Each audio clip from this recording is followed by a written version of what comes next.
অনেকদিন পর আবার চা পর্ব দিয়ে শুরু করলাম। নমস্কার বন্ধুরা, আমি মৌমিতা। লাইফের খুঁটিনাটিতে আরও একটা নতুন দিনে তোমাদের অনেক অনেক স্বাগত। আজকের দিনটা হচ্ছে শনিবার। তো শনিবার থেকেই কিন্তু একদম ঢিঢি পড়ে গেছে যে রেমাল আসছে রেমাল আসছে। আকাশের মুখ খানিকটা হলেও একটু ভার ভার করে আছে। ওয়েদারটা অনেকটাই ভালো লাগছে, কারণ তাপমাত্রাটা অনেকটাই নেমে গেছে। বেশ ভালোই হাওয়া টাওয়া দিচ্ছে। তো শনিবার, রবিবার, সোমবার দিনকার আর কি, মানে রোববার রাত্রেবেলা রেমাল আর কি আমাদের এখানে আছড়ে পড়ে। কিন্তু শনিবার থেকেই কিন্তু একটু হালকা হালকা মেঘলা মেঘলা ওয়েদারটা ছিল। তো দেখো, চা আমার রেডি হয়ে গেছে। এখন কর্তাগিন্নি মিলে চা পর্বটা শেষ করব। আজকে ভাবলাম একটু ট্রেতে করে সুন্দর করে সাজিয়ে গুছিয়ে নিয়ে যাই, কারণ সত্যি বলতে রোজকার জীবনে কিন্তু এত সুন্দর করে রোজ রোজ হয় না। তো দেখো, চায়ের সাথে কিন্তু একটা গোটা বিস্কুটের প্যাকেট নিয়ে বসেছি আমরা। ভেবো না যে গোটা প্যাকেটটাই খাবো, আসলে বিস্কুটটা শেষ হয়ে গেছে। তো ভাবলাম এখান থেকে আগে বিস্কুটের কৌটোতে ভরে নেবো, তারপরেই দু চারটে এখান থেকে মুখে তুলে নেব। তো ওইদিকে চা পর্ব তো আমাদের শেষ হয়ে গেছে, তারপরে চলে আসলাম ব্রেকফাস্ট পর্বে। আজকে একটু ওয়েদারটা যেহেতু অন্যরকম আছে, তো একটু ঝালঝাল কিছু সকাল সকাল খেতে ইচ্ছা করলো। তো সেই জন্য চটপট বানিয়ে ফেলবো একটু এগ রোল। এগ রোলের মধ্যে কিন্তু অনেক কিছু মিসিং পাবে, আমাদের মনের মতো করে একটা রোল বানিয়ে ফেলবো। তো দেখো, কর্তামশাই এখানে আটাটা মাখিয়ে রেখেছে, আর আমি ঠিক যেমন করে রুটির জন্য আর কি গোলাগুলো তৈরি করে নিই সেরকমভাবেই করে নিচ্ছি। আমার দুটো, মেয়ের দুটো, কর্তামশাইয়ের তিনটে রুটি। তো এই হিসাবে আমি কিন্তু করে নিচ্ছি। এবার আমার আর মেয়ের যে দুটো রুটির গোলা সেটাকে একসাথে একটা করে নেব, আর কর্তামশাইয়েরও তিনটের মধ্যে দুটোকে একটা করে নেব। বেশ মোটা মোটা হয়ে গেল, আর একটা এমনি রেখে দিলাম, ওটাকে পরোটার মতো করে দেবো।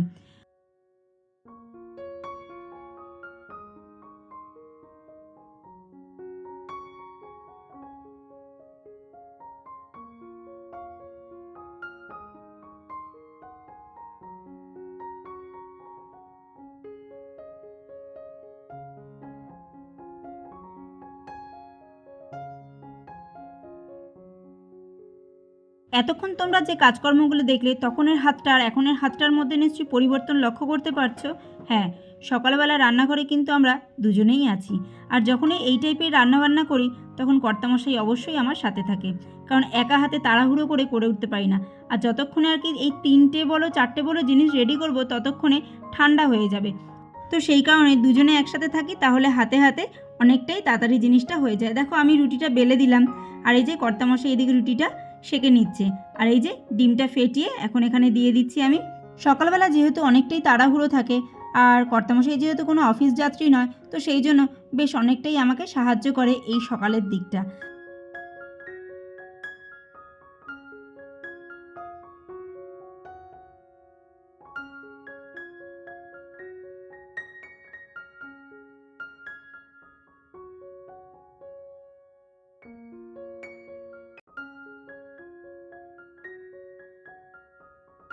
তো কর্তামশাইয়ের হাতের কাজ শেষ হয়ে গেছে, এবার আমার হাতের কাজ আবার শুরু হলো। তো দেখো, এখানে একটুখানি সস দিয়ে দিচ্ছি, সসটাকে ভালো করে মাখিয়ে নেব। তারপরে দিয়ে দেবো পেঁয়াজ কুচি, লঙ্কা কুচি, আর দেবো হচ্ছে একটু গোলমরিচ। এখানে সম্পূর্ণ রোলটা কমপ্লিট করতে হলে একটু শশা দিতে হতো, কিন্তু শশাটা আমি দিইনি। এক তো ঘরে নেই, আর দ্বিতীয়ত আমার মেয়ে খেতে চায় না বলে সেই জন্য শশাটা আমরা সবসময় স্কিপই করে যাই। তবে এইভাবে খেতেও কিন্তু দারুণ লাগে, একটু ঝালটা যদি বেশি দেওয়া যায় না ভালো লাগে। এমনিভাবে কিন্তু আমি আমার মেয়ের স্কুলের টিফিনটাও রেডি করি। আর আজকে না ভাবছি একটু ফ্রিজটা পরিষ্কার করব। বাইরের দিকটা তো রোজই পরিষ্কার হয়, কিন্তু ভিতরের দিকটা কিন্তু রোজ রোজ করা হয় না। তো আজকে ভাবছি ফ্রিজটা একটু ভালো করে ডিপ ক্লিন করে নিই। তো ওইদিকে ফ্রিজের সুইচটা অফ করে আসলাম, এসে আগে ফ্রিজটা ভালোভাবে খালি করব। এখানে যা যা জিনিসপত্র আছে সমস্ত কিছু নামিয়ে ফেলবো। আর এইসব কাজগুলো করতে গেলে দেখবে চটপট হয় না, হাতে একটু সময় নিয়ে করতে হয়। আর রোজের রান্না বান্না সমস্ত কিছুর মধ্যে দিয়ে কিন্তু এক্সট্রা এই সময়টা বের করতে একটু সময়ই লেগে যায় বটে। তো সেই জন্য আজকে ভাবলাম না, আমি এই কাজটা আজকে করবই। আমার রান্নাবান্না করতে যতই দেরি হোক কিংবা যাই হোক, আজকে আমাকে এটা করতেই হবে। দেখবে যেদিন একটা জিনিস আমরা চিন্তাভাবনা করে নিই না যে আজকে এটা আমরা করবই, তখন দেখবে যতই কাজ পড়ুক যতই যাই হোক না কেন, আমরা ঠিক ওই কাজটা করে উঠতে পারি।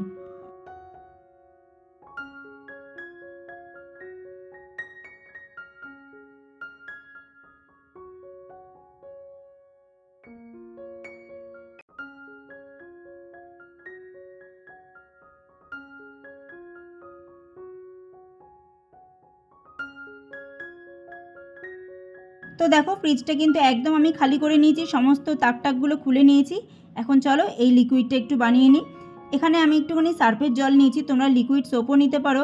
তার মধ্যে একটু ভিনিগার আর একটুখানি খাবার সোডা মিশিয়ে দিচ্ছি। দিয়ে এই লিকুইডটা দিয়েই কিন্তু আমি আজকে এই ফ্রিজের ভেতরটা পরিষ্কার করব।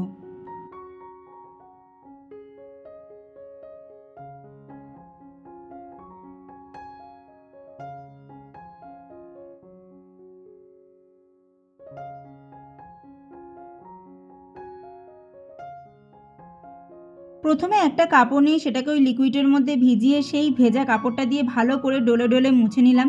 তারপরে কিন্তু এই কাপড়টা আমি আবার প্লেন জলে ধুয়ে সেই জল ধোয়া কাপড়টা দিয়ে আবার ভালো করে মুছে নিয়েছিলাম।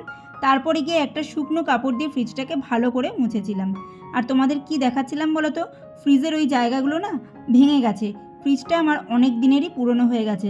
আমার মেয়ে যখন প্রথম স্কুলে যায় তখন আমি এই ফ্রিজটা কিনি। তাহলে বুঝতে পারছো কতটা পুরনো হয়ে গেছে ফ্রিজটা। কিন্তু এই মুহূর্তে এটাকে পাল্টানোর কোনো চিন্তাভাবনা নেই। চলছে যখন চলুক, দেখা যাক পরবর্তীকালে কি হয় না হয়। আর এই ফ্রিজ কেনার গল্প যখনই মনে পড়ে না, তার সাথে মনে পড়ে আরও একটা খারাপ স্মৃতি। এই মুহূর্তে তোমাদের সাথে আর সেটা শেয়ার করলাম না, থাক না, সেই স্মৃতিটা আমার মনেই থেকে যাক। তবে এই স্মৃতির সাথে কিন্তু বড় একটা খারাপ স্মৃতি জড়িয়ে আছে, যা আমাকে একদম নাড়িয়ে দিয়েছিল। তো যাই হোক, ভুলে থাকলেও কিন্তু ভুলতে পারি না। মনের কোথাও জানি একবার হলেও মানে জেগে ওঠে সেই কথাগুলো, সেই সিচুয়েশানটা আর কি। তো যাই হোক, ভুলে থাকার চেষ্টা করি। তো দেখো এখনও তোমাদেরকে বলতে গিয়ে কিন্তু এই কথাটা বলেই ফেললাম আর কি, একটা খারাপ স্মৃতি জড়িয়ে আছে। কিছু স্মৃতি আছে যেগুলো ভোলার নয়, তো সেরকমই কিছু ঘটনা যে ভোলার নয় আর কি। তো যাই হোক, ভুলে আমাদেরকে থাকতে হয়, আমরা চেষ্টা করি সবসময় ভুলে থাকার। তো দেখো এখানে আমার কিন্তু ফ্রিজের চারিপাশটা কিন্তু ভালোভাবে পরিষ্কার হয়ে গেছে, আর দেখতে পাচ্ছ কতটা চকচকে হয়ে গেছে। তো দেখো ভেতরটা কিন্তু একদম সুন্দর করে কিন্তু আমি পরিষ্কার করে নিয়েছি।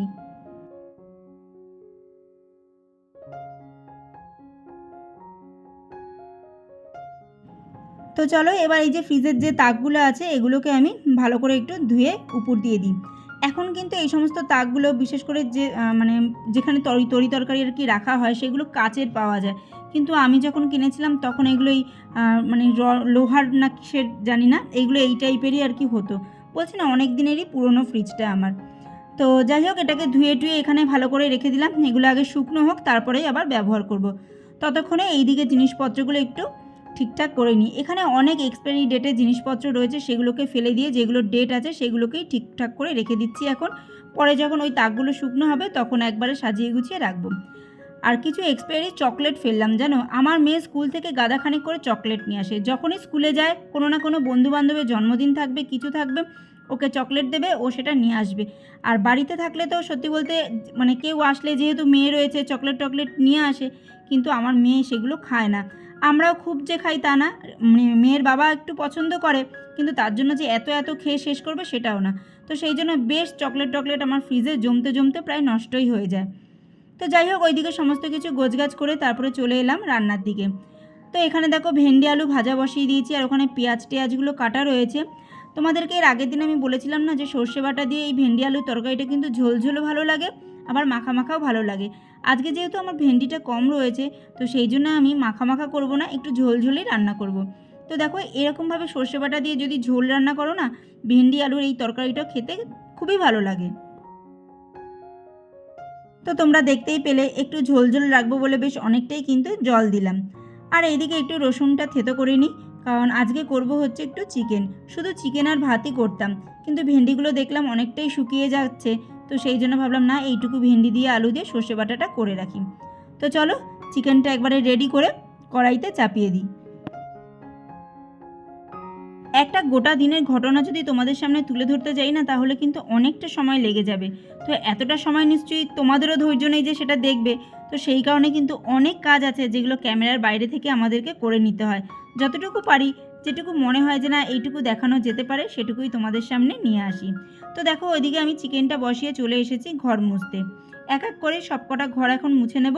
তারপরে বারান্দাটা, তারপরে ডাইনিং রুমটা সমস্তটা মুছে ওই রান্নাঘরের ওখানে রেখে দেবো। আগে চিকেনটা রান্না হবে, তারপরে গ্যাসের স্ল্যাব ট্ল্যাবগুলো মুছে তারপরেই রান্নাঘরটা মুছে স্নানে যাব।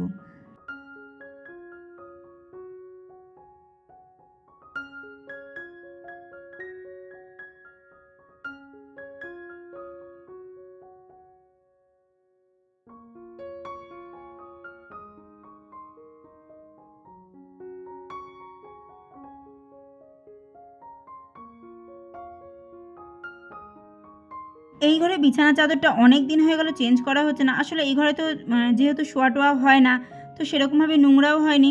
তো চেঞ্জ করতেও আর কি ইচ্ছে করছে না, যে না পরিষ্কারই তো আছে, কি চেঞ্জ করব, তবে চেঞ্জ করতে হবে, অনেক দিন হয়ে গেছে। এর মধ্যেই ভাবছি এই ঘরে বিছানা চাদরটা চেঞ্জ করে দেবো।